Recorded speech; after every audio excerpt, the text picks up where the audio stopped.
Avertissement. Dans cette vidéo, des gros mots seront prononcés. Nous aborderons des sujets plus ou moins sensibles comme l'alcoolisme, les addictions diverses, la sexualité ou la religion. Et pour finir, une opinion sera donnée. C'est des malades! C'est des malades! Le visionnage de ce vidéogramme se fait à vos risques et périls.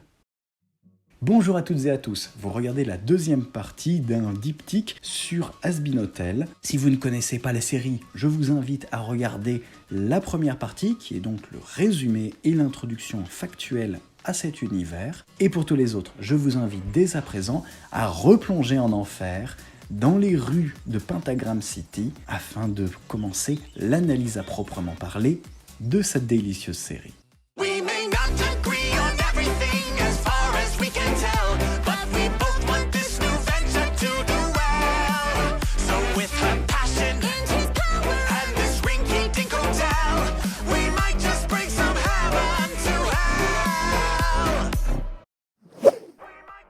Les flûtes d'Azathoth.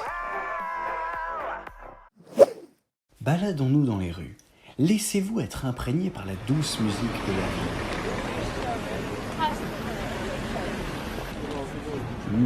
C'est bien affreux. Has Been Hotel est une comédie musicale. Il paraît donc assez difficile d'oublier ce qui constitue presque un tiers, voire la moitié du temps d'écran, les chansons. J'ai dû les éclipser pendant le résumé, mais ce n'était pas de gaieté de cœur. Non seulement elles ont toutes des identités propres et une incroyable propension à te rentrer dans la tête, mais plus encore, elles servent vraiment la narration. Ce ne sont pas que de simples chansons d'exposition, mais elles mènent vraiment d'un point A à un point B. Parfois littéralement, comme A Happy Day in Hell, où Charlie se rend de l'hôtel à l'ambassade, parfois métaphoriquement, comme More Than Anything, où Lucifer est convaincu par Charlie et change d'opinion au cours de la chanson. Pour citer ce qui est évident quand on est du milieu, ce qui n'est pas du tout ton cas, c'est que les chansons ont une très forte influence de Broadway, une influence jazz Nouvelle-Orléans assumée, comme si elles pouvaient passer dans un cabaret. Les styles même des chansons sont cependant assez divers. D'abord, les classiques de la comédie musicale, avec les chansons d'exposition et autres I Want Song, les chansons de confession et sur les sentiments des personnages, dont le style n'est pas sans rappeler d'autres comédies musicales comme The Greatest Showman. Plus spécifique et porteur de plus de sens à mes yeux, les chansons dont l'identité musicale sert la caractérisation des personnages. Un très beau cas est Hell is Forever, la chanson d'Adam, qui est clairement du rock. Or, le rock était à ses débuts associé à une musique de rebelle, de sauvageon, et son proche cousin le métal était carrément classé comme une musique satanique. Si ces conceptions ne sont plus d'actualité, cela donne un petit bagage ironique pour la première chanson interprétée par un représentant du paradis. Autre cas de caractérisation par la musique, Out for Love, qui a sorti sa meilleure guitare espagnole pour nous faire pratiquement du flamenco au milieu de la séance d'entraînement au combat. Le mélange des deux marche bien, et en plus il me rappelle les meilleurs films de Zorro, ce qui est toujours sympathique. Si seulement le texte n'était pas aussi mièvre. Allons plus loin dans l'analyse. On remarque dans le dernier épisode le retour d'un certain nombre de thèmes musicaux dans les chansons, un vrai festival de reprises.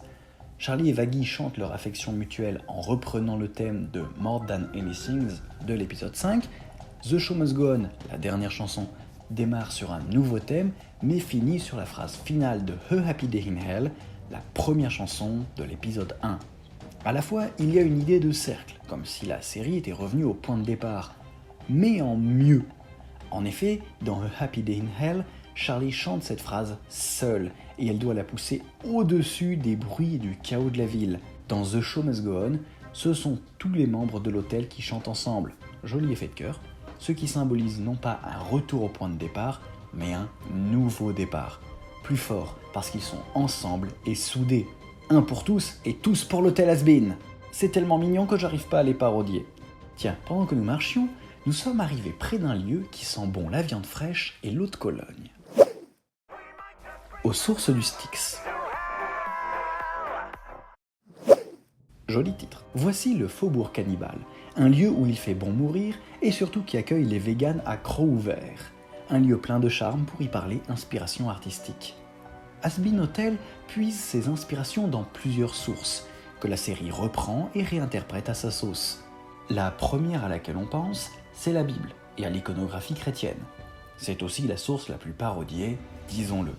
On la retrouve déjà dans le choix de l'univers, l'enfer et le paradis, dans les références de personnages, des démons, des anges et des séraphins, Lucifer et Adam. On retrouve aussi des traces chrétiennes dans l'imagerie.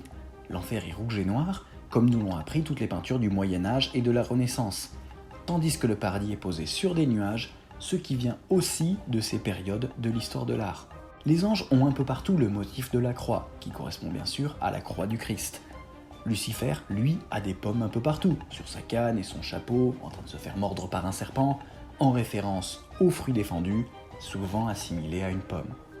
Et cela m'offre une transition vers une autre source, que l'on confond facilement avec la première, la vision traditionnelle de l'enfer. Une vision héritée des philosophes de la Renaissance, de l'enfer de Dante, des milieux du spiritisme du XVIIIe et XIXe siècle, des écrits hérétiques du Moyen-Âge qui prétendaient compléter la Bible mais finissaient par dire l'inverse du texte originel. Bref, cette source est plutôt un marais d'éléments très divers qui ont infusé dans la culture populaire. On retrouve pêle-mêle l'apparence traditionnelle des démons qui devient celle des imps, le motif des crocs, des griffes et des cornes qui couvrent les habitants de l'enfer, l'enfer lui-même constitué de 7 cercles qui correspondent aux 7 péchés capitaux de l'Église catholique, ce qui vient de la Divine Comédie de Dante, les princes goétiques, plutôt présents dans Eluvabos, qui viennent de l'Ars Goetia, un livre du XVe siècle prétendant vous expliquer comment invoquer des démons. Plus proche de notre série, Lilith, qui n'est pas un personnage biblique, son nom n'est présent que dans certaines traductions, c'est d'abord un personnage venant des mythes sumériens et qui fut réinterprété dans les légendes juives antiques, qui restait un sujet théologique de niche pendant les années médiévales et qui n'est réellement entré dans la culture populaire que lorsque les mouvements féministes se sont emparés de cette figure pour en faire un symbole d'émancipation féminine. Lily reviendra dans notre réflexion, mais si vous voulez plus d'informations sur le personnage et ses interprétations au fil de l'histoire, je vous recommande la vidéo de L'Histoire nous le dira. Non seulement il a un accent québécois, mais en plus il raconte très bien. Ajoutons Saint-Pierre, qui garde l'entrée du paradis, et c'est moi qui dis qui rentre et qui rentre pas, selon la tradition catholique. Il y a d'autres sources, plus référentielles, souvent propres à un personnage. C'est plus subtil, mais on peut trouver des clins d'œil ici et là. Par exemple, notre cher Alastor est un cannibale à l'aspect décharné avec des bois de cerf. C'est une référence au Wendigo, un monstre amérindien qui est précisément un homme ayant mangé de la chair humaine, maudit en conséquence, perpétuellement affamé et décharné, et avec une tête de cerf. Référence de qualité. Lucifer, lui, est une référence ambulante au monde du cirque, avec son habit de Monsieur Loyal, sa dimension de poche couverte par un chapiteau, et bien évidemment sa sonnerie de téléphone. Ma fille? Oh, c'est ma fille qui m'appelle! Oh. Husker, lui, se trimballe toutes sortes de références aux jeux de hasard, cartes, dés, symboles de cartes, rapport à son addiction aux jeux d'argent, ce qui lui donne un petit côté gambit. Au-delà des sources pour la construction de l'univers et des personnages, il y a évidemment des sources pour le média en lui-même. Nous avons déjà mentionné les influences musicales, Broadway and Friends. Pour ce qui concerne ce qui frappe les yeux, je suis un peu plus embêté. C'est un style de dessin assez original, en tout cas éloigné des styles les plus courants dans les dessins animés pour enfants ou dans les mangas. Bizarrement, ça m'a d'abord rappelé l'ambiance de certains clips du groupe The Ghost Club, en particulier Sibilo and All I Know, mais c'est peut-être une coïncidence. On a d'autres marqueurs, l'esthétique gothique et ses architectures surchargées de détails, le style vestimentaire classique chic gentleman des années 60 à 80 et une passion pour les camailleux de rouge. Afin de parfaire cette partie et d'y ajouter quelques notions qui font bien cinéphile très au courant des choses de l'art, je vais glisser un mot sur le cadrage et le montage. On peut difficilement parler de l'éclairage dans un dessin animé, à moins qu'il y ait des effets volontaires de ce côté-là. Revenons au sujet, l'image et son découpage sont très classiques. La majorité du temps, c'est un cadrage fonctionnel, soit qui centre sur le personnage qui agit, soit qui prend la pièce dans son ensemble. Le découpage semble être fait au métronome. Une réplique, un cut. Une réplique, un cut. Ce qui est une manière de faire très commune dans le cinéma grand public actuel. Et en soi, c'est une source. Une source qui fait le taf. Ce n'est pas raté, mais ça fait juste le taf. Ici, je peux reprendre le fossoyeur de film, ce qui augmente de 10 points ma jauge de crédibilité cinématographique. C'est une image qui ne raconte rien par elle-même. C'est dû à la fois au choix de cadrage, mais aussi au rythme de la série qui se repose rarement. Il y a rarement de temps long pour que l'on s'installe et cherche à lire quelque chose dans l'image, au-delà de ce qui est dit par les dialogues. rendons à César ce qui est à César, le puits animé comparait ce montage au contenu ultra rapide pensé pour des ados ou de jeunes adultes qui cherchent à les happer dans un tourbillon de mouvements et d'événements pour ne surtout pas laisser retomber l'attention. Donc premier point d'amélioration pour la saison 2, laissez reposer l'action. On ne vous en voudra pas de laisser des plans plus longs dans les moments calmes. Madame Medrano, vous avez passé tant de temps à produire un fond superbe et un décor hyper détaillé. Laissez-nous en profiter. Mais attention, plot twist, cette critique ne vaut que pour les moments parlés, pas pour les chansons. Là, on change d'ambiance assez radicalement et on tombe dans des clips à la mise en scène supra-travaillés et chorégraphiés. Effets de lumière, jeux de couleurs, construction en miroir, détails cachés dans les coins pour alimenter les théories de fans. Là, on sent qu'il n'y a pas une source, mais une foultitude d'inspirations selon le message à transmettre. Bien sûr, les chorégraphies de comédie musicale, pour toutes les musiques qui restent dans le lieu de l'action, mais aussi le monde du cirque et des cabarets, les clips d'animé pour Hell is Forever ou de musique pop pour Poison, où Angel se roule en costume latex tel un Nicki Minaj à poil blanc. Bref, pendant les clips musicaux, là, il y a une vraie réussite. Et il serait bien qu'elle déteigne au reste de la série. Enfin, la dernière source prend une forme étrange. Observez cette série, observez-la bien. Mieux que ça, regardez-la dans les yeux. Des yeux partout. Dans le moindre recoin de l'enfer, sur les murs, sur les vêtements et les objets, il y a des yeux partout. Regardez, ils sont là. Ils sont dans les campagnes, dans les villes. Même au paradis, le motif de l'œil se retrouve sur les portes, sur les ailes, les auréoles. Et ça, c'est ce qui s'appelle faire une référence par iconographie libre d'interprétation. Fuyez, il est en train d'invoquer un démon. Mais non, simplement le motif de l'œil est un symbole extrêmement présent dans de nombreuses cultures. Ce qui signifie que tout le monde notera, même sans y faire attention, du coin de l'œil, la présence massive Dieu. Mais chacun interprétera ses regards de façon différente. L'œil peut être celui de Dieu, donc un regard scrutateur, souvent lié au jugement divin. Ce peut être aussi interprété comme le mauvais œil qui porte malheur, cohérent en enfer. Ce pourrait être vu comme la preuve que tout est vivant en enfer, y compris les bâtiments.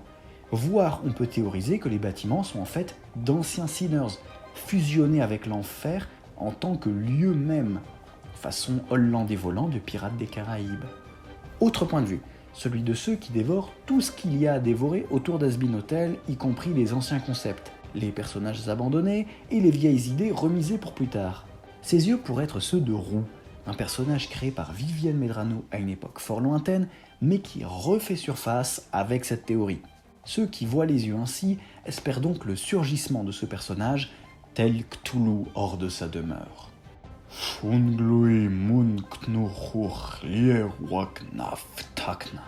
Laissons ici le faubourg cannibale et avançons de quelques rues. Bug dans la matrice. Nous voici devant les studios de tournage de Valentino. Non, personne n'ira visiter. C'est un bon endroit pour aborder quelques problèmes de type cinématographique et distribution. Car oui, la série a beau être très bien travaillée, des erreurs sont restées. Ça arrive, comme dirait Charlie. Mais au fond, qui n'en commet pas? L'erreur est humaine, persévérer dans l'erreur est diabolique. On a quelques faux raccords ici et là. Épisode 3, la scène de la réunion des Overlords. Velvet jette la tête d'ange sur la table, ce qui laisse des traces de sang doré. Et juste après, dans la chanson Respectless, Velvet jette de nouveau la tête d'ange sur une table redevenue propre. Oups. À côté, épisode 6, dans la chanson You Didn't Know, à un moment Emily chante, bouge les lèvres, et pourtant la voix n'a pas commencé. Si tu crois que je vais me... C'est peut-être dû à la VF. Bon, de petits faux raccords comme ça ne sont pas bien graves. Et je sens que vous voulez plus de drama. Il vous faut des incohérences. Malheureusement, avec une seule saison et une histoire plutôt bien construite, nous allons manquer d'incohérence de scénario. Au mieux, le fait que personne n'ait remarqué que Vaggie était potentiellement une ange, alors que c'est visuellement évident.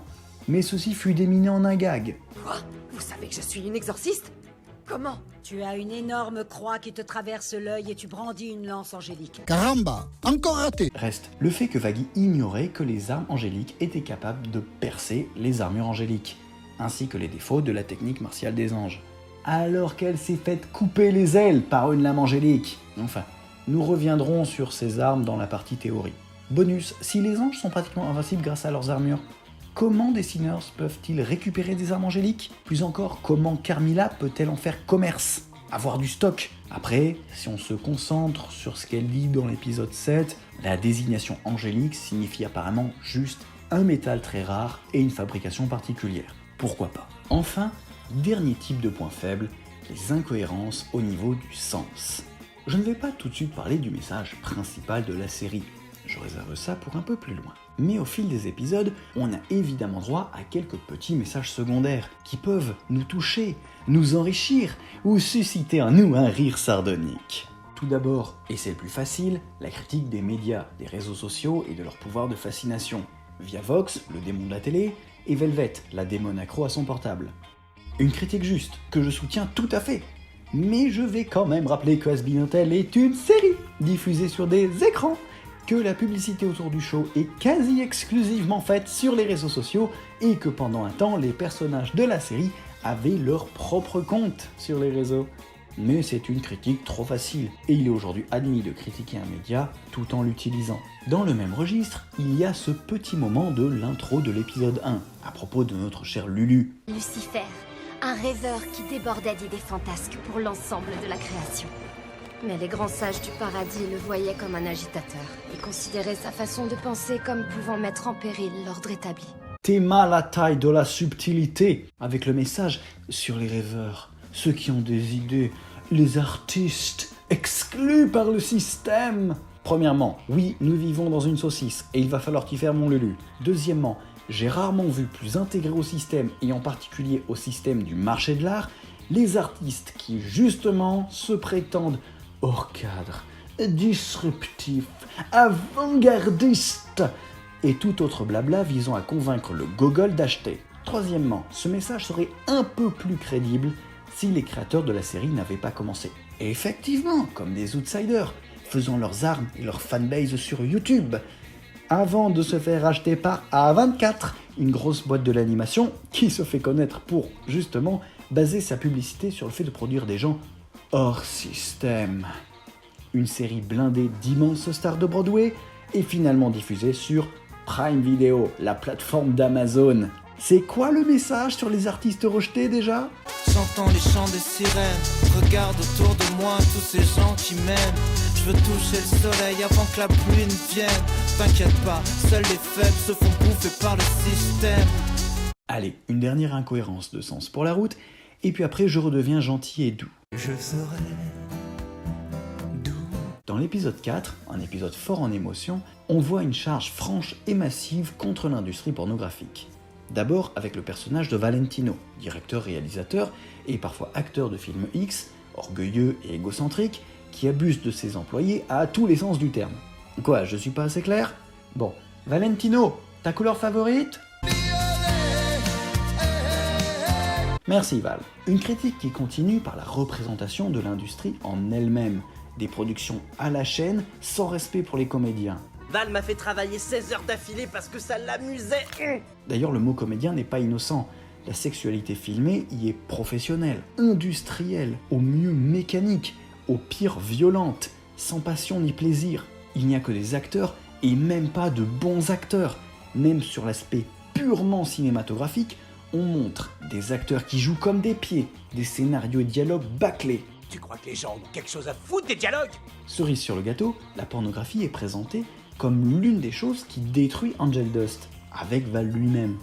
Un travail qu'Angel fait à la fois parce qu'il est contraint par Valentino, et à la fois parce qu'il est dépendant au sexe, car avec la drogue, ce sont les seules choses qui lui font oublier l'extrême pourritude de son existence. Oui, Angel adore être une star, et avoir une sexualité où le mot limite est inconnu. Mais en soi, il pourrait avoir ça autrement, ailleurs que dans ce milieu. Le métier d'acteur porno lui fut d'ailleurs fourni par Valentino, pour que l'araignée blanche tombe plus facilement sous le contrôle du papillon violet. En un mot, cet épisode contient un discret mais puissant réquisitoire contre l'industrie pornographique.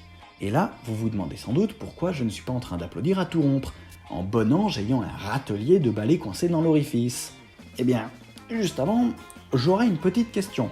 Rassurez-moi, les créateurs d'un tel portrait à charge contre la pornographie et la sexualisation abusive n'accepteraient jamais la production de contenu X réutilisant leurs personnages. Jamais ils ne vendraient eux-mêmes du merchandising suggestif limite porno de leur propre série. N'est-ce pas? Il s'agit d'être cohérents, les enfants. Caramba, encore raté. Bon, chose promise, chose due, je redeviens gentil et doux. Pour l'instant. Je serai doux comme un matou velours, un cachou. Comme preuve de ma bonne foi, je vous emmène vers un endroit charmant, le château de Lucifer. Subversion et continuité. Encore un joli titre, cohérent avec ce superbe décor qui n'est pas canon, mais on ne peut pas tout avoir dans la vie, et même dans la mort. Ici, vous le sentez, nous allons ressortir notre vocable artistique et parler de tropes, de motifs, de ces ficelles de scénario ou de construction d'univers qui permettent soit d'avancer plus vite dans l'histoire en comptant sur le fait que le public connaît ces tropes et comprend qu'on les suit, on appellera cela une continuité, soit de surprendre le dit public en allant à l'encontre des tropes attendues. On appellera cela une subversion de manière générale. On pourrait être plus précis, mais c'est une vidéo sur Has Been Hotel, pas sur les tropes. Et j'aimerais ajouter que suivre ou subvertir un trope n'est ni une bonne ni une mauvaise chose en soi. Vous savez, moi je crois pas qu'il y ait de bonnes ou de mauvaises situations. Ce qui fait la différence, c'est si ce choix a du sens pour le reste. Subvertir un trope de scénario pour servir un message, très bien. Suivre un trope pour rendre l'histoire fluide et compréhensible, c'est ok. L'important, c'est que ça ait du sens. Appliquons cela à notre sujet. Côté continuité, il y a des évidences. Nous sommes dans une comédie musicale, il y a des chansons et personne ne s'affole que quelqu'un se mette spontanément à chanter en pleine rue. Classique, mais nécessaire à ce que tout se déroule bien. Imaginez une comédie musicale où, avant chaque chanson, les personnages soient obligés de faire une demande à la mairie pour avoir le droit de faire un concert surprise, puis font venir les instruments, doivent les accorder, galérer avec les pieds de micro. Non, on gagne du temps. Autre trope bien connue, nous suivons une histoire avec un personnage principal, qui a un objectif, et qui doit combattre de différentes façons des antagonistes qui s'opposent à ce but. C'est tellement classique qu'on ne le remarque même plus. En fait, ce trope va plus loin, car il est impliqué dans le code couleur de la série. Charlie et les membres de l'hôtel Has Been ont pour couleur dominante le rouge et le noir, avec des pointes de blanc et de rose. Les exorcistes sont en nuances de gris, exception faite d'Adam qui est en blanc et doré, visuellement presque à l'opposé de Charlie. Pour les vises, les tons principaux sont plutôt le bleu, le violet et le rose, et ils sont bien plus flashy que les membres de l'hôtel, qui ont des nuances de couleurs plus sourdes. Même les couleurs et les façons de s'habiller renseignent sur les alignements des personnages. Ce qui est un trope un peu oublié dans les séries actuelles, j'ai l'impression, c'est sympa de le revoir. En tout cas, il est cohérent avec l'univers, puisque les couleurs rouge et noir sont les dominantes du cercle de l'orgueil, là où se déroule l'aventure. Les personnages qui protègent ces lieux sont accordés avec celui-ci. Autres tropes en vrac. Avoir des antagonistes qui sont des méchants parce qu'ils sont méchants, Adam, Valentino, même Alastor en soi, ce sont des ordures criminelles juste parce que ça leur plaît, pas de passé dramatique, de choix cornéliens et autres flashbacks tire-larmes. Ce sont des vilains parce que, point barre. Un trope plutôt de dessin animé pour enfants qui disparaît quasi totalement dans les productions visant un public adulte. Là aussi, ça fait plaisir de le revoir. Et ça sert un message discret sur les choix de chacun. On choisit d'être ou une bonne personne ou une ordure. On peut aussi parler des personnages jumeaux, soit deux personnages ayant les mêmes idéaux et valeurs, mais s'étant retrouvés dans des camps opposés. Bonjour Charlie, bonjour Emily. Mentionnons le coup du Daddy Issues, soit le fait qu'un des personnages ait des problèmes plus ou moins graves de relation avec son père, ce qui semble être un motif récurrent pour Madame Medrano. Parlons aussi de l'usage de Lilith comme un personnage féminin fort et indépendant, ce qui est hyper classique depuis la récupération dans les années 70 du personnage par les milieux intellectuels féministes. Ou encore du trope du pouvoir de l'amour, voire aussi du pouvoir de Red Bull. Pardon ? Bah oui, Red Bull donne des ailes. Après les continuités, les subversions. Il faut avouer qu'il y en a moins. Tout de même, cas relativement rare dans les dessins animés, notre personnage principal n'est pas célibataire au début et rencontre son love interest au cours de l'aventure. Ici, Charlie et Vaggie vivent ensemble depuis 3 ans, et la question autour de leur relation est plutôt « est-ce que les épreuves de l'histoire vont les faire craquer ?» Autre subversion, la création, qui n'est pas gérée par Dieu comme dans la Bible, et la plupart des histoires reprenant ce récit, mais par un concile d'anges. Dans la même veine, il y a le fait de changer Adam en un prétentieux, imbu de lui-même et impulsif, alors qu'il est plus commun d'en faire un personnage sage, une figure paternelle bienveillante. Ou porté sur le combat de dinosaures. Ça dépend des versions. Mais au-delà des subversions et des continuités, il y a une troisième situation, à mi-chemin entre les deux et laissant un goût amer d'inachevé. La fausse subversion. Oh, à partir d'un titre binaire, tu as fait un propos en 3 parties nuancées. Que tu es fort. J'aime ces moments de sincérité. En effet, il y a un cas particulier, la fausse subversion, qui va nous faire entrer dans une courte période de sel.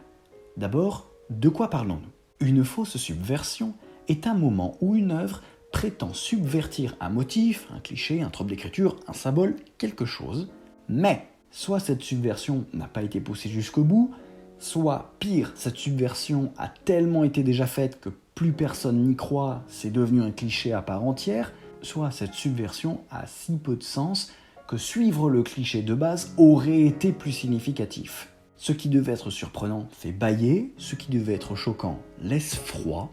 En gros, c'est un bain tiède. Ce n'est ni le défi d'un bain froid, ni le réconfort d'un bain chaud.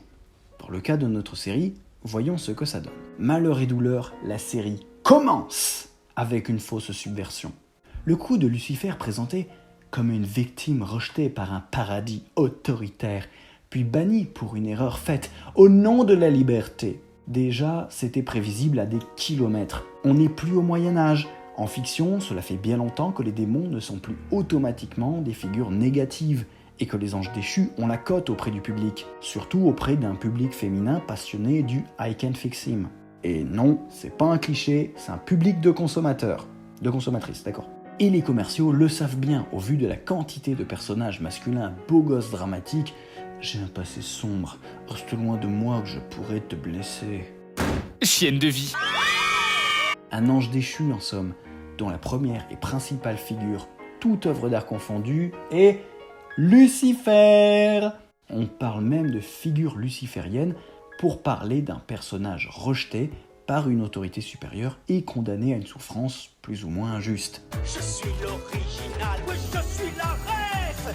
Bref, notre Lulu qui est une victime du système, ce n'est pas une nouveauté. Mais si c'était que ça, le vrai souci, c'est qu'en constituant Lucifer en victime et l'enfer comme une prison injuste pour Lily et Lulu, la série donne cette idée de prison injuste comme grille de lecture pour la suite. Suite où l'enfer est un incubateur de ce que l'humanité fait de pire. Eh bien, notre peuple, Charlie, est affreux. Regarde ce qu'il a fait avec le libre arbitre qu'on lui a accordé. Il n'y en a pas un pour rattraper l'autre. Et je suis bien d'accord. Entre les esclavagistes, les monstres sanguinaires, les vendeurs d'armes, les cannibales et tant d'autres adjectifs pour lesquels je pourrais me contenter d'une photo d'Alastor. Et attention, ce n'est pas l'enfer qui rend les Sinners affreux. Ils arrivent affreux. Et ils ont le champ libre pour devenir pire. On finit avec un double message sur l'enfer d'Azbin. Est-ce une prison injuste pour les victimes du jugement divin, ou le repère de fous dangereux qui peuvent commettre tous les crimes qui leur passent par la tête? Ce deuxième message étant d'ailleurs un des arguments du pilote pour regarder la série. Comme dirait Lucifer, les pécheurs sont de violents psychopathes qui se repaissent sans vergogne de la douleur et de la destruction qu'ils infligent. Pas les malheureuses victimes d'un système tellement méchant qu'il en devient pas gentil. Il y a une vraie dissonance entre la fausse subversion de la figure de Lucifer, le message qu'elle transmet sur l'enfer, et ce qu'est réellement l'enfer dans la série. Cette fausse subversion sert ensuite de base pour une autre, car après avoir vu un enfer ayant le entre deux chaises, voyons un paradis qui lui est coincé entre 3 tabourets bancals. Toujours plus fort. D'abord, je vais vous demander de réfléchir à toutes les parodies et détournements du paradis que vous connaissiez. Mélangez tout, repeignez au fluo, et bim, vous retrouvez le paradis d'Azbin Hotel. Est-ce qu'on fait du neuf en mélangeant du réchauffé? Non. En effet, dans l'ordre d'apparition, nous avons le paradis dictateur et oppresseur, rempli d'anges psychopathes. Merci les exorcistes d'être un mélange entre des orques et des Nazgûl, une fois tout charisme retiré. Une fois que l'on monte au paradis, on a la version bisounours, tout joli, tout brillant, où tout le monde il est beau, tout le monde il est gentil. Et le pire, c'est que ce n'est même pas moi qui exagère. Comme dit la chanson Welcome to Heaven, tout le monde est poli et bien gaulé. Emily est toute gentille, Sarah veut bien faire, même en ordonnant l'extermination de toute une population, Et oui, je me retiens très fort de lâcher un autre point Godwin. Enfin, entre Lucifer qui se plaint du trop grand nombre de règles au paradis, Saint-Pierre qui ne peut rien faire sans son bouquin, et le Conseil des anges constitué d'un tas de gens qui discutent beaucoup pour ne rien faire au final, on a même la version paradis bureaucratique aseptisée. Le paradis d'Azbin-Hotel compile des clichés déjà vus et revus, tout en affirmant que c'est une vision nouvelle, qui, comment dire... Comme pouvant mettre en péril l'ordre établi. Voilà. Or, non seulement on ne peut pas faire du neuf avec du vieux, mais surtout, l'Has-Been Paradise essaye de tenir un compromis entre des visions du paradis qui s'opposent. On ne peut pas dire que les anges sont des tarés psychopathes et en même temps des gens bien qui ne veulent pas faire de mal aux autres. On ne peut pas être une dictature bureaucratique et mettre des gens impulsifs et incontrôlables à la tête de l'armée. On ne peut pas être tous hyper gentils et généreux et laisser des gens crever la bouche ouverte alors qu'on a les moyens d'agir. Ce que j'essaie d'exprimer, c'est que la construction du paradis et de l'enfer sont incohérentes. Et je ne veux pas jeter la pierre aux scénaristes.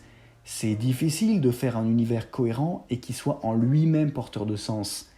Mais force est de constater que l'enfer est pris entre deux messages contradictoires et que le paradis repose sur des clichés qui ne peuvent pas cohabiter. Tant qu'on est là, j'aimerais qu'on précise l'effet du fruit de la connaissance et de l'entrée du mal dans le monde. Parce qu'il y a bien subversion. Dans la série, c'est le fruit de la connaissance lui-même qui est maudit et qui provoque la catastrophe. Ce n'est pas une punition divine. Mais de quelle catastrophe parle-t-on au juste ? Dans la légende, on voit une faille s'ouvrir, on nous parle d'un royaume de ténèbres et de péché, des yeux partout, et on voit le monde se casser. Et tout cela pourrait n'être que métaphore et poésie. Mais on nous dit aussi que les anges ont condamné Lily et Lulu à être bannis dans la faille qu'ils ont ouverte. Donc la création de l'enfer est la conséquence directe et bien pratique de l'entrée du mal dans le monde. Et à part ça, dans la Bible, la chute de l'humanité a incrusté le péché dans la nature humaine, au point qu'il est beaucoup plus facile, plus naturel, plus spontané de faire le mal que le bien. Mais dans Has-Been-Hotel, l'humanité n'a besoin de personne pour être une ordure. Coucou Adam. Alors, qu'a fait le fruit défendu ? Quel est l'effet du mal sur le monde ? J'en sais rien. Et il serait bon que la série soit plus précise et complète sur les points qui servent de base à son univers. Ajoutons à cette mascarade la rédemption de Sir Pentious. Beaucoup ont été ravis de le voir débarquer au paradis. Et franchement, rien que pour la tronche que tire Serra, ça valait le coup. Mais ça pose un tas de problèmes. Sir Pentious, désolé de le dire, n'a montré presque aucune volonté d'aller au paradis, de racheter ses fautes ou d'en être pardonné. Oui, il a eu un arc de personnage, discret mais tout à fait intéressant. Mais cet arc n'était pas une quête de rédemption à proprement parler, pas de remise en question sur ses fautes passées. C'était un arc, arrête d'être un lâche et trouve-toi des potes. Un arc parfaitement honorable par ailleurs. Et même si on dit qu'il y pensait à la rédemption. Mettons depuis la chanson Say Sorry, soyons généreux. Qu'est-ce qu'il a fait dans ce sens ? Si on suit la liste d'Adam, il agit effectivement de façon désintéressée, en attaquant Adam de front pour sauver ses amis. Il n'a rien volé à notre connaissance, et pour ce qui est de défendre ses convictions, on peut dire que son attaque kamikaze compte là aussi. Alors, paradis ? Eh bien à côté de ça, on a guerre territoriale, guerre contre des envoyés du paradis, fabrication d'armes de destruction massive, même au sein de l'hôtel créé pour se repentir de tous ses vices, beuverie et incitation à l'alcoolisme. Oui, mais là, j'ai en train de tourner général ! Et même baiser forcé sur la personne de Cherry Bomb. Je n'ai vu aucune critique là-dessus, alors que je croyais que ça ne passait plus du tout. J'ai dû me tromper. Bref, si lui passe au paradis avec un dossier pareil, comment se fait-il que d'autres sinners ne soient pas allés au paradis avant lui ? Même avec la condition de se faire retuer par un ange, parmi les milliers de pécheurs trucidés par l'extermination, il devait bien y avoir un ou deux qui collaient à la destruction d'Adam, et qui auraient dû aller au paradis. Le jugement divin, qui est bien au-dessus des anges, on le rappelle, semble être aléatoire ou arbitraire, ou juste soumis au bon vouloir du scénario. Et ça, c'est pas bien. Surtout pour un jugement censé être, là aussi, une des bases de l'univers dans lequel notre histoire se déroule. La rédemption semble être aléatoire, les règles du jugement divin inconsistantes. Je sais que ce paradis bancal peut être interprété comme une critique de la religion et en particulier des responsables religieux qui imposent des règles sans les suivre eux-mêmes. Pour être honnête, c'est sans doute le message que la série veut transmettre. Et franchement, la série peut avoir le message qu'elle veut, je m'en moque, ce n'est pas le sujet de cette partie. Là, ce n'est pas tant les personnages qui ne suivent pas leurs propres règles, situation intéressante, c'est l'univers qui ne semble pas avoir de règles. Or, un univers ne peut pas survivre sans règles cohérentes. Dans la réalité, bonjour la physique, comme dans la fiction. Une des choses qu'il va falloir fixer d'urgence, c'est le bien et le mal. C'est quoi dans cet univers ? Des entités, des concepts, des manières de vivre. Comment suivre le bien pour passer le jugement divin ou atteindre la rédemption ? Il faut choisir. Choisir vite et que ça soit cohérent avec le paradis et l'enfer tels qu'ils sont. En vérité, j'ai bien une proposition pour améliorer tout cela, mais ça implique la fin du monde. Alors peut-être qu'il vaut mieux que je reste loin des scénaristes. Concluons simplement cette partie. Has-Been Hotel suit des tropes, en subvertit d'autres, c'est normal, et je dirais même plus, c'est une bonne chose. Mais la série a des moments tièdes, ces fausses subversions qui créent de vrais problèmes de cohérence. Et pour citer la Bible, Apocalypse 3, versets 15 et 16, « Si seulement tu étais froid ou bouillant, mais puisque tu es tiède, je te vomirai de ma bouche. » Quand le livre que tu prétends parodier contient aussi les critiques que l'on peut te faire, c'est pas bon signe. Je suis très fier de cette blague. Un message clair comme de l'eau de roche magmatique.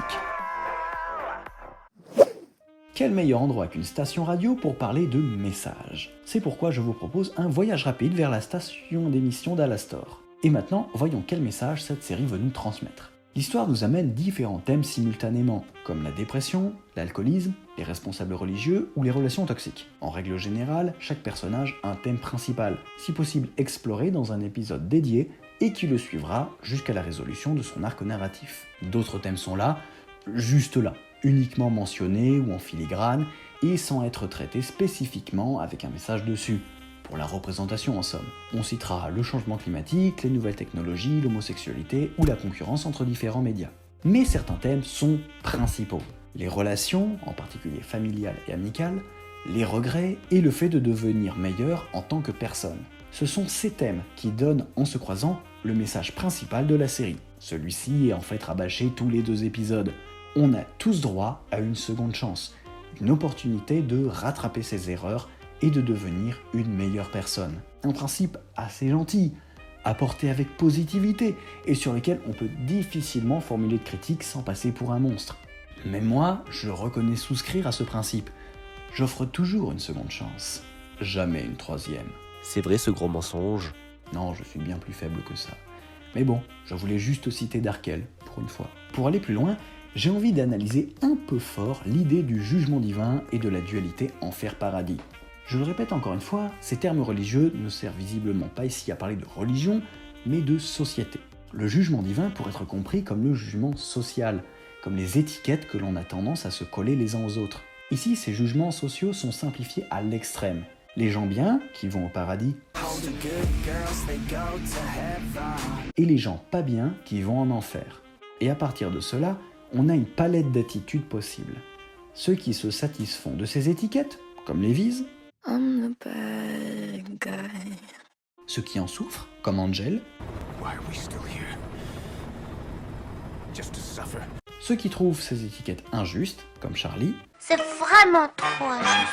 Et enfin ceux qui maintiennent ces étiquettes, cette séparation entre gens bien ou non, fréquentables, ou non, acceptés ou rejetés.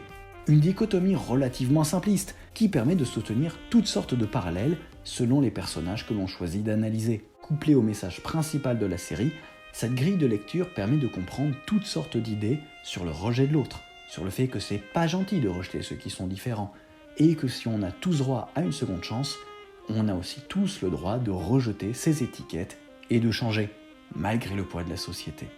Car oui, comme l'a appris Lulu à ses dépens, nous vivons dans une saucisse. Chienne de vie. D'habitude, j'ai du mal avec les œuvres qui prétendent dénoncer les travers de notre société, ou pire, montrer que la société est oppressive, méchante et pas gentille. Mais ça, c'est perso. Et comme ici, la réflexion est faite avec un peu de subtilité et une couche de symbolisme, je laisse passer avec un sourire. Point fort et point faible. Pour filer le jeu de mots du titre, je vous suggère de venir ici, sur les champs de bataille territoriales entre démons. Attention à ne pas vous prendre une balle perdue. Sur ce, listons les aspects positifs et négatifs de cette série. Côté point fort, je vous invite à revoir les premiers chapitres de cette vidéo. Nous avons déjà cité les musiques, et honnêtement, c'est vraiment un argument en soi pour regarder la série. N'hésitez pas à me dire en commentaire quelle chanson est votre préférée. Ensuite, je ne peux que louer le dessin. D'abord, c'est un style assez unique, une patte personnelle et incorporée, comme dirait un vrai artiste, et surtout que je ne retrouve nulle part ailleurs. Une vraie supériorité dans le monde de la série d'animation, surtout si on compare à l'armée des clones que sont la plupart des animés des 3 dernières années. On peut aussi signaler le fait que cet univers est foisonnant, bouillonnant d'idées. Franchement, j'aurais dû le remarquer à mon premier visionnage, je ne me suis pratiquement pas interrompu pour réimaginer des scènes, compléter des personnages, voire réécrire la fin. Sauf l'introduction du 1, d'accord. Or, c'est une chose qui m'arrive de plus en plus souvent devant les films et séries grand public. Et ce n'est pas bon signe pour les dites œuvres. Ici, non. La montagne d'informations et d'histoires me convenait. Et c'est ici à double tranchant. Autant c'est la preuve d'un univers riche et d'une multitude d'histoires à raconter, autant la série pourrait s'y perdre à vouloir trop raconter de choses à la fois. Le fil entre les deux est très mince. Oh, silence à côté, j'essaye de tenir une critique constructive. Côté point faible, je reconnais qu'il faut un peu chercher. La série est si finement travaillée qu'il faut ouvrir l'œil et pas celui de Vagui. J'ai entendu un certain nombre de critiques portant sur tel ou tel personnage plus ou moins utile, plus ou moins réussi. Pour être honnête, j'ai trouvé que tous les personnages avaient un petit quelque chose qui les rendait intéressants. Un éclat de personnalité qui les rend attachants ou répugnants, sympathiques ou détestables. Oui, je puis défendre chaque personnage principal ou secondaire. Oui, j'ai apprécié le personnage de Mimzy, je le dis, et tant pis pour les conséquences. Bon, tiens, il ne se passe rien. Bref, il n'y a que quelques personnages tertiaires sur lesquels je ne pourrais vraiment rien dire, parce que même ne disent rien. Ce premier point faible n'était pas très consistant. Et puis en termes de critiques relativement gentilles, j'en ai déjà glissé quelques-unes au fil de la balade. Voyons ce qu'il reste. Côté critique subjective, il y a bien certaines chansons qui m'ont laissé assez indifférent, comme A Happy Day in Hell qui ressemble davantage à une transition musicale qu'à un moment porteur de sens. Le sens se fait en fait à la fin de l'épisode final. Ouf. J'ai presque failli attendre. Out for Love aussi ne m'a pas convaincu, mais là c'est parce que je ne suis pas d'accord avec le sens, comme vous l'avez sans doute deviné durant le résumé. Côté critique lourde, il y a la fausse subversion du paradis et de l'enfer, sur laquelle je me suis suffisamment épanché. Mais il y a aussi une critique récurrente. L'univers de la série est beaucoup plus grand que la série elle-même. Et ce ne serait pas un problème si la série était terminée et qu'on en était uniquement aux spin-off et aux produits dérivés. Mais la série vient d'être diffusée, n'en est qu'à sa première saison. Et pourtant l'univers est déjà très étendu et très connu, diffusé, transmis à tous. Une série spin-off qui a fini sa 2e saison, des wikis qui retracent les moindres déclarations en interview, et surtout une équipe de création, Madame Medrano en tête, qui diffuse des pages et des pages d'informations, de lore, de fiches d'essais de personnages, bref, tout ce qu'il faut pour connaître l'univers sur le bout des doigts. Pour comparer, imaginez que les encyclopédies Star Wars aient été publiées plusieurs années avant la sortie d'Un Nouvel Espoir, le premier qui est donc le 4. Ici, la série sait qu'une partie de son public est déjà acquise, et que ce public a déjà les clés de l'univers. Résultat, elle ne prend pas la peine d'expliquer ou d'introduire un certain nombre de choses. Ce que sont les Overlords par exemple, ou le principe des pactes avec des démons. Pour quelqu'un qui n'y connaît rien, qui découvre complètement, ce n'est pas ultra gênant pour le bon déroulé de l'histoire, mais cela laisse des trous dans la compréhension, voire un fossé entre les fans de la première heure qui connaissent l'enfer mieux que ses habitants, et les fans récents qui doivent tout découvrir et ne comprennent donc rien aux milliards de private jokes, références et délires nés d'internet autour de la série. Même moi j'en découvre encore, et je ne pensais pas la chose possible. Je pourrais aussi mentionner que la série a beaucoup de personnages. Vraiment beaucoup. Surtout que ce sont tous ou presque des personnages récurrents, importants pour la suite. Ce ne sont pas des personnages secondaires un peu oubliables, ils reviennent tous avoir un effet. Ou presque. Pas Mimzy. Pas encore. Je parle de ce défaut plutôt pour des gens qui découvrent, encore une fois. Personnellement, je suis l'affaire depuis le pilote, et je suis vacciné à ces calembres d'aine. C'est pour ça qu'il m'a fallu plusieurs visionnages pour me rendre compte qu'au final, on passait presque moins de temps avec Charlie qu'avec des personnages secondaires. Et ce qui saute aux yeux, c'est que les 10 personnages secondaires ont complètement volé la vedette au personnage principal. Bonjour Angel, bonjour Alastor. Techniquement, c'est une erreur de construction du script. On attend encore un vrai développement pour Charlie. Rassurons-nous, ça a l'air d'être ce qui se profile pour la saison 2. Oula, qu'est-ce qu'ils sont bruyants. Déplaçons-nous un peu. Temporalité et gestion des armes. Non, franchement, ils claquent ou pas mes titres? J'aime bien ce nom-là, c'est drôlement bien trouvé. C'est un nom bourré de sens multiples. Vous êtes quand même qu'un tas de lèche-bottes, certainement. Reprenons, et tout en marchant, voyons quelques principaux problèmes de l'univers lui-même. Ne paniquez pas, ces problèmes peuvent encore être solutionnés. Nous n'en sommes qu'à la première saison. Tout d'abord, Hazbin Hotel a de sérieux problèmes pour maintenir une frise chronologique logique, ou chronologique carrée. Blague de matheux. Pardon. Reprenons les marqueurs chronologiques de la série, et faisons une frise compréhensible. Les premiers points sont la création et la chute. Classique, plaçable à la date précise de Yavla longtemps. Si on prend une référence un peu scientifique, mettons la chute et les débuts de l'enfer à l'époque estimée des débuts de l'humanité telle que nous la connaissons, il y a environ 2,8 millions d'années. Je sais que le débat anthropologique est toujours bouillant. Si vous voulez vous battre en commentaire, franchement, faites comme vous voulez, je m'en fous. Ce repère ne nous sert que d'ordre de grandeur. Ensuite, les événements de la série sont censés se dérouler à peu près à notre époque, en tout cas au XXIe siècle. Nous avons les bornes minimales et maximales. Ajoutons les quelques éléments glanés ça et là, la disparition de Lilith il y a 7 ans par rapport à notre épisode 1, en même temps qu'Alastor, parti pour son congé sabbatique, comme il dit. Ensuite, l'épisode pilote, juste après l'extermination mentionnée dans l'épisode 1, avec le retour d'Alastor, et 6 mois plus tard, la bataille de l'hôtel Hazbin. Également, j'aimerais ajouter que Charlie et Vaggie vivent ensemble depuis 3 ans. Donc plaçons quelques années avant l'extermination où Vaggie fut bannie et où les deux femmes se sont rencontrées. Enfin, quelques durées venues des informations partagées par l'équipe d'écriture. Alastor est arrivé en enfer en 1933, Angel Dust vers 1947, et, élément beaucoup plus intéressant à mon sens, Charlie aurait dans les 200 ans. Donc on peut placer sa naissance approximativement ici. Pourquoi l'âge de Charlie est-il intéressant? Premièrement parce que si elle a 200 balais mais a l'air d'être dans la vingtaine, c'est qu'on vieillit très lentement en enfer. Chose que je pensais déjà en voyant que les Sinners ont l'air de garder plus ou moins la même apparence au fil des ans. Exception notable, Vox, qui avait une tête de télé catholique avant et qui a un écran plat maintenant.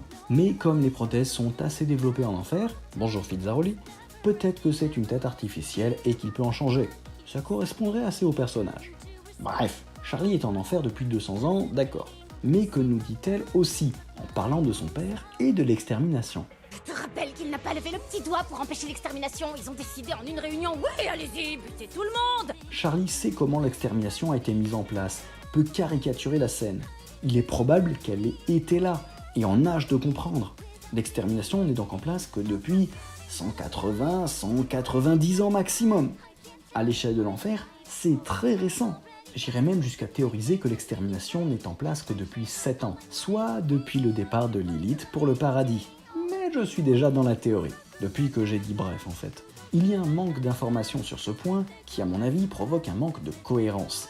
Si, comme certains l'affirment, l'extermination est un événement très ancien, répété depuis des milliers d'années, comment se fait-il qu'aucun Sinners ne se soit bougé, n'ait tenté de résister et de se battre pendant des millénaires jusqu'à Charlie & Co. Bizarre. Autre sujet de questionnement, les âmes. Encore une fois, Hazbin Hotel n'est pas une série réfléchissant au devenir des âmes des vrais gens de la vraie vie. Mais la gestion des âmes des personnages est un peu une des bases de l'univers dans lequel nous nous baladons. Reprenons les informations dont nous sommes sûrs. D'abord, il y a les âmes humaines qui naissent sur Terre. Quand les humains meurent, ils passent le jugement divin qui les envoie soit au paradis, ce sont les winners, soit en enfer, ce sont les sinners. De ça, on en est sûr. Mais après, c'est le joyeux chaos des incertitudes. Pour lutter contre la surpopulation infernale, les anges tuent les sinners. Et qu'arrive-t-il aux âmes des sinners? On a vu Sir Penchus arriver au paradis, devenir un winner, on en a déjà parlé, c'est visiblement le premier à qui ça arrive.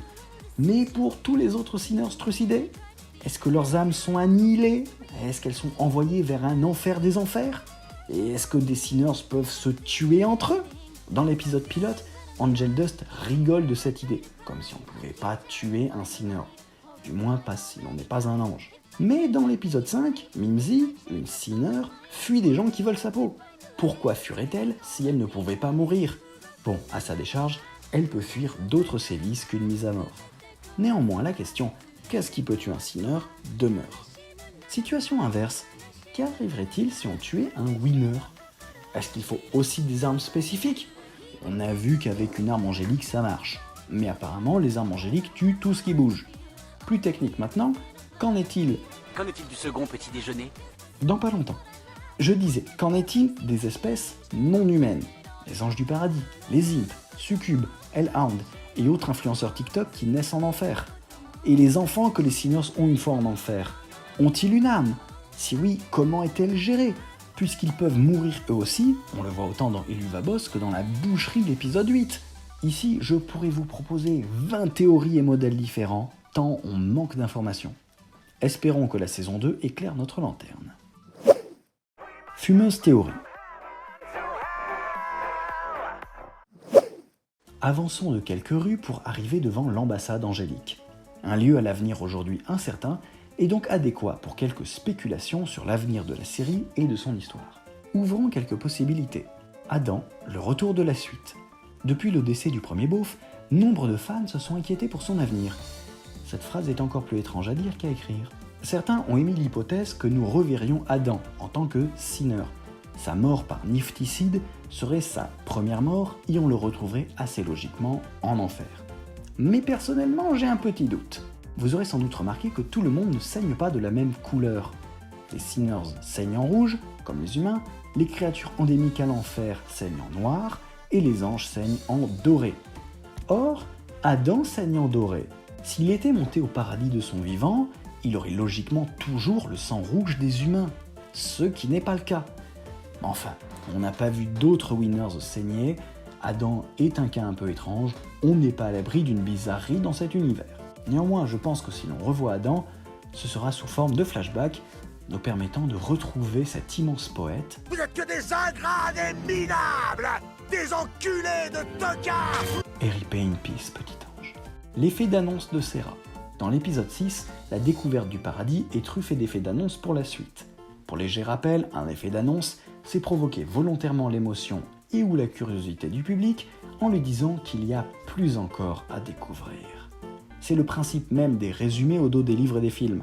Mais dans une série, cela sert surtout à convaincre le public d'aller regarder la saison suivante. Le plus gros effet d'annonce angélique, c'est Serra qui le fait dans You Didn't Know.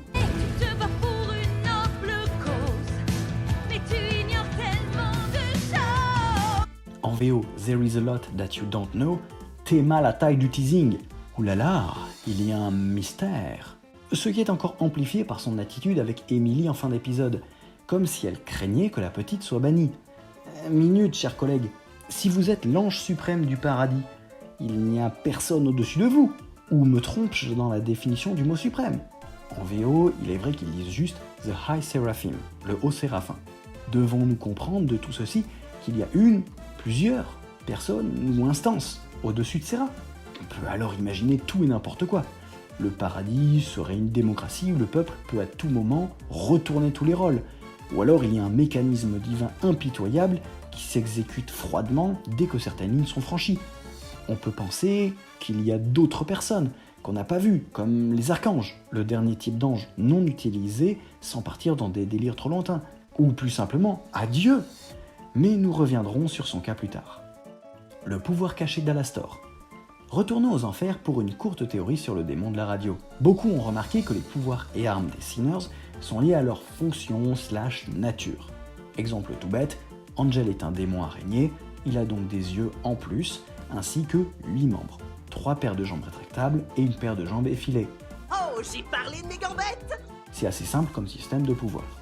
Pour ce qui est des démons des communications, nous avons un thème récurrent qui semble se dessiner, le contrôle mental.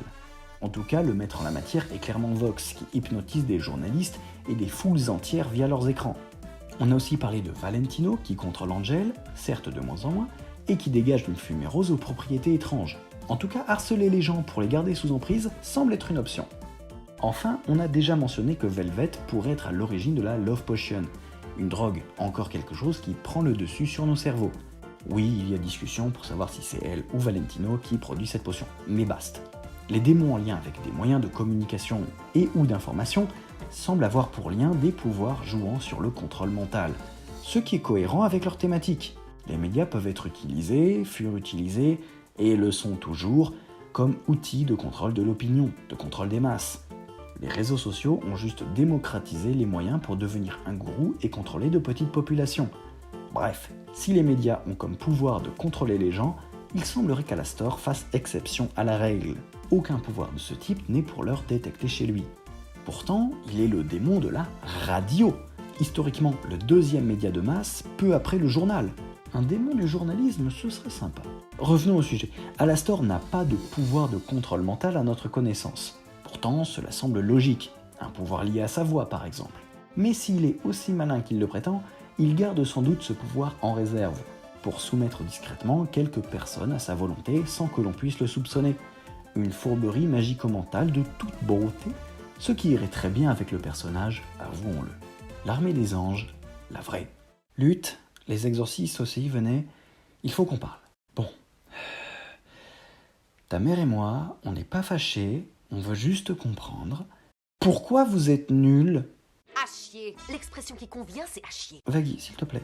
Pour résumer, vous avez mis Adam, égoïste, irresponsable, colérique et j'en passe, le type le moins qualifié au monde, pour mener une armée censée être la plus redoutable de l'univers. Ensuite, allez voir tous réunis, ils n'ont pas l'air bien nombreux ces exorcistes.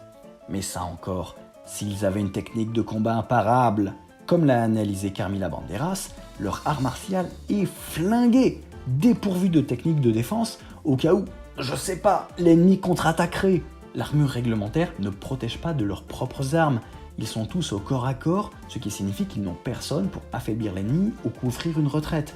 Là j'utilise des concepts de stratégie militaire basiques, mais cette armée n'a aucune notion militaire du tout. Aucune formation, aucune idée de stratégie, ni avant-garde, ni arrière-garde, pas de garde en fait, pas de réserve ni de bataillon, une armée uniquement faite de piquiers, c'est débile, mais c'est faisable, pour peu qu'on ait un peu de jugeote militaire. Rappelez-moi quelle était la stratégie ? On va descendre et massacrer tous ces démons de merde. Voilà. En une seule contre-offensive menée par une bande de boulets majoritairement composée de cannibales sans armure et d'un groupe de marginaux psychotiques, le gros de l'armée fut mis en déroute. Adam est un cas à part, il aurait pu gagner tout seul si Lucifer ne s'était pas ramené. Mis à part le premier beauf, franchement, que l'armée des exorcistes soit aussi pourrie me conforte dans l'idée que l'extermination est un phénomène récent, que l'enfer n'a pas encore pu réagir sérieusement. Mais pourtant, le paradis reste supérieur, avec des anges qui sont de base plus forts que le sineur moyen. Et c'est peut-être ça qui me fracasse le cerveau. Comme Adam le dit, qu'est-ce que t'attends de moi ? Je suis qu'un homme. Mais un homme avec un équipement d'ange, avec un certain entraînement j'imagine, qui prend son destin en main, comme dirait Alastor, ben il peut faire ça.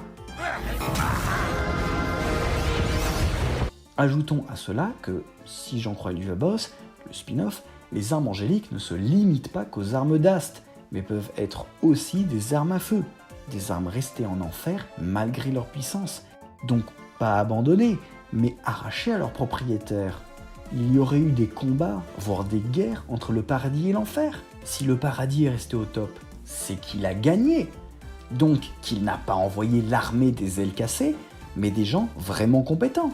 Imaginez un instant une armée angélique, avec des armures plus épaisses, une variété de bataillons avec différents armements, menés par des généraux compétents. Purée, c'est si beau, j'ai envie de pleurer. Eux, ils massacreraient tout. Je soupçonne, je devine, j'espère de tout cœur qu'une future révélation concernera l'armée des anges. Au minimum, dites-nous qu'il y avait une armée régulière, mais qu'elle fut dissoute pour laisser les exorcistes faire leur extermination.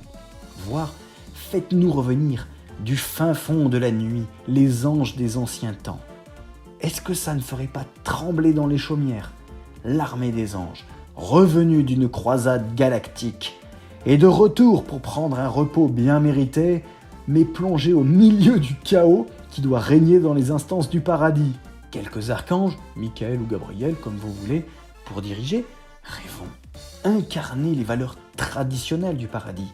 Ils pourraient être ultra stricts sur leurs valeurs et refuser tous les compromis. Et en premier lieu, celui de Serra de faire une extermination au lieu d'une guerre dans les règles de l'honneur chevaleresque. Oui, là, j'invente, je pars en vrille. Mais que voulez-vous, pas besoin de drogue quand on a l'imagination fertile. Et à propos de gens imaginatifs, la spéciale Lulu. Notre Lucifer international est pour moi un petit mystère sur pattes. D'abord, il est présenté comme un esprit libre, exclu de la création à cause de ses idées. Pouvant mettre en péril l'ordre établi. Entre deux overdoses de niaiseries, j'aimerais poser une question. Il a fait quoi ? Il a proposé quoi comme idée si magistralement pourrie qu'il en fut viré ? Car oui, ça ne peut pas être pour une petite idée bête ou un peu hors cadre. Re-regardez le paradis, cette architecture particulière, ces couleurs vives, la gentillesse quand même présente chez les séraphins. Et puis, regardez l'univers tel qu'il est. Il y a un paquet d'idées pas très malignes qui sont passées. Qui a proposé l'ornithorynque, le manchot, le koala, le kakapo, le couscous ? Oui, ce singe s'appelle vraiment comme ça. Ces bestioles sont bien sympas, sont bien marrantes, mais franchement, c'est pas le sommet de l'ingénierie biologique. La meilleure preuve à mes yeux que Dieu existe, c'est que ces bestioles soient toujours là et pas éteintes dans leur propre stupidité. Alors qu'est-ce que Lucifer a bien pu proposer de pire, de plus délirant, terriblement dangereux ? En fait, je me permets de penser qu'il a produit un truc en particulier. Une menace cosmique. Vous vous rappelez de la phrase niaise de tout à l'heure ? Pouvant mettre en péril l'ordre établi. Et si elle était à prendre au pied de la lettre ? Et que Lucifer avait créé un truc qui puisse détruire l'univers tout entier. Par exemple, il pourrait avoir créé les trous noirs, les rayons quasars produits à la mort des étoiles supermassives, voire l'antimatière tant qu'on y est. Si Lucifer était réellement à l'origine d'une menace à l'échelle galactique, son rejet serait déjà plus cohérent. En bonus, dans la catégorie chômeurs longue durée, j'aimerais que Lily et Lulu nous expliquent ce qu'ils ont fait pendant des millions d'années. Ben oui, reprenons notre chronologie et voyez la durée immense entre la chute et la naissance de Charlie, soit l'événement à peu près daté le plus ancien ayant eu un impact sur la série. Il s'est écoulé littéralement des millions d'années avant la naissance de leur premier enfant. Pas de critique sur ce point. Et avant les exterminations, les départs de l'élite et la série. Et ils ont fait quoi ? Lily a chanté, Lulu a fait des canards en plastique pendant des millénaires ? C'est un peu curieux, mais en soi possible. On peut cependant théoriser, par exemple sur un possible aîné à Charlie, mais mort de façon dramatique avant la série, accélérant la dépression de Lulu, donnant à Lily envie de quitter les lieux et causant, in fine, la séparation du couple infernal. On peut se demander quelle fut l'histoire de l'enfer pendant ce temps. Y a-t-il eu des périodes antiques, médiévales, modernes, au rythme des arrivées des morts ? Y a-t-il eu des crises du logement en enfer, quand il y avait des épidémies et des guerres sur Terre, qui accroissaient donc le nombre de sinners arrivant en ces lieux ? Beaucoup de questions là aussi, et zéro réponse à l'heure qu'il est. Où sont les princes goétiques ? Alors pour ceux qui n'ont regardé Casbin Hotel, je suis en train de parler Sindarin. Rappelez-vous qu'Asbin Hotel est la série principale, mais qu'il y a un spin-off, Eluvabos, qui avance gentiment sur YouTube. Une série parallèle qui se déroule peu ou prou à la même époque. Même enfer, même dégaine des personnages, mais plusieurs particularités, comme explorer d'autres lieux de l'enfer, aller sur Terre et rencontrer les princes goétiques. Dans la réalité véritable, ce sont les fumisteries de Lars Goetia, le bouquin d'invocation de démons mentionné plus haut. Dans la série, c'est une aristocratie de démons-oiseaux particulièrement puissants et dont le rôle est plus ou moins de réguler le fonctionnement de l'enfer. Non seulement ils sont pas la moitié d'une brouette, si j'en crois les différents moments de réception entre Goetia, mais en plus, ils ont une puissance de feu impressionnante. Bon, on va en savoir davantage sur eux dans la saison 3 d'Eluvabos. Mais on peut légitimement se demander où sont-ils dans Asbin Hotel ? Leur absence en est presque inquiétante. Vous faites quoi ? Une sortie ciné pour regarder toutes les productions Star Wars jamais sorties ? Une partie de risque sans carte cessez-le-feu ? Une mise à jour Windows ? Parce que s'il y a bien des gens qui peuvent rivaliser avec les anges, même sans armes angéliques, c'est bien eux. Tout à distance, ça passe. Mais si jamais on nous dit qu'ils sont priés de s'occuper du restant de l'enfer, tandis que les Sinners gèrent le cercle de l'orgueil, traduction se mange l'extermination en pleine poire, je veux bien excuser leur absence. Par contre, il y a une absence qui fait bien plus que m'interroger. Elle m'inquiète. Où est Dieu ? Cette question, je me la suis posée depuis la première seconde du premier épisode et jusqu'à la dernière seconde du dernier générique de fin. Et encore une fois, ce n'est pas un délire d'ange névrosé. La série aurait très bien pu dire que Dieu n'existe pas dans son univers. C'est même un postulat intéressant dans un tel univers, s'il n'est pas traité par-dessus la jambe, évidemment. Or ici, pas de Dieu à l'écran, pas de mention, ou plutôt pas de mention directe. Quand le nom de Dieu est utilisé, c'est dans des insultes ou des jurons. Val, un exemple ? Je le jure devant Dieu ! Merci Val. Alors je sais ce que vous pensez. Enfin non, je ne sais pas, mais je devine. Est-ce que ça ne pourrait pas être simplement que les personnages jurent et parlent vulgairement, comme cela est commun dans la série ? Ben si, c'est possible. Sauf pour Louis, le joyeux Lulu, qui nous dit, en VO en plus, donc on ne peut pas accuser la VF de faire n'importe quoi, « By God, Charlie ». Lucifer jure sur Dieu. Or, qui pourrait être mieux informé sur l'existence de Dieu que les anges présents depuis la création de l'univers ? Et si je fais une montagne d'un juron, ce n'est pas juste pour l'amour de couper les cheveux en quatre. La série fait très attention au vocabulaire de ses personnages et à leur manière de parler. Et je ne parle pas juste de l'accent de Carmilla Banderas. Selon leur personnalité, ils n'ont pas la même manière de construire leurs propos. Selon leurs origines sur Terre, ils n'ont pas les mêmes tournures de phrases.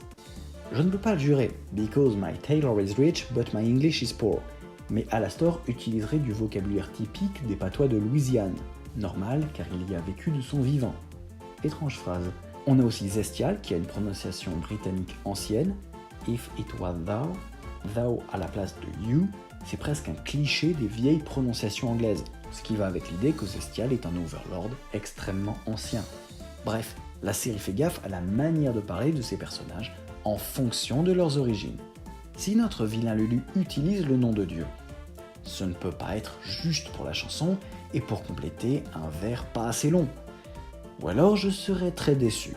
Tu m'entends Lulu ? Très déçu ! Bref, si Dieu existe bien dans l'univers d'Azbin, que fait-il ? La sieste ? Est-il sur Terre occupé à je ne sais quoi ? À propos de Dieu sur Terre, est-ce que Jésus existe dans cet univers d'ailleurs ? Le motif de la croix est très présent, mais dans la diégèse, dans ce qui est réel pour cet univers, ce symbole peut avoir un sens très différent. Bref, nous sommes dans le brouillard, comme d'hab, alors on peut inventer un peu ce que l'on veut. Le futur rôle de Serpentius. Les spéculations les plus nombreuses à ma connaissance vont vers le devenir de Serpentius. Et c'est logique, ce sera certainement un des sujets principaux de la saison 2. L'espoir de la majorité semble être une joyeuse amitié avec Emily, et Pensius qui devient un pont entre l'enfer et le paradis. Mais ce que l'on peut se demander, c'est est-ce que Pensius va révéler aux Winners ce qu'il se passe en enfer ? Serra semble vouloir étouffer l'affaire, mais est-ce que le serpent va répandre la nouvelle ? Honnêtement, je vois bien Serra lui interdire de parler, d'où dilemme moral. Mais si Pensius parle, quelle réaction du paradis ? Incrédulité ? Réaction horrifiée façon Emily ? Rien à secouer ? Râlerie parce que ce sont encore les anges qui s'amusent et on a empêché les Winners d'aller se marrer en déboîtant du démon. Les possibilités sont très larges. Ce qu'il me paraît être le plus probable est que Pensius se retrouve avec un rôle d'ambassadeur paradis-enfer à la place d'Adam, avec pour mission officielle d'établir un lien de confiance entre les deux, mais ayant secrètement l'ordre de maintenir le statu quo. Bref, tout ceci pourrait être résumé en « Vivement la saison 2 ». Conclusion. Nous revoilà à l'hôtel Azbin. Notre visite des enfers touchant à sa fin, que retiendrons-nous ? Eh bien laissons la place à la série elle-même. Des chansons. Super génial ! Une animation.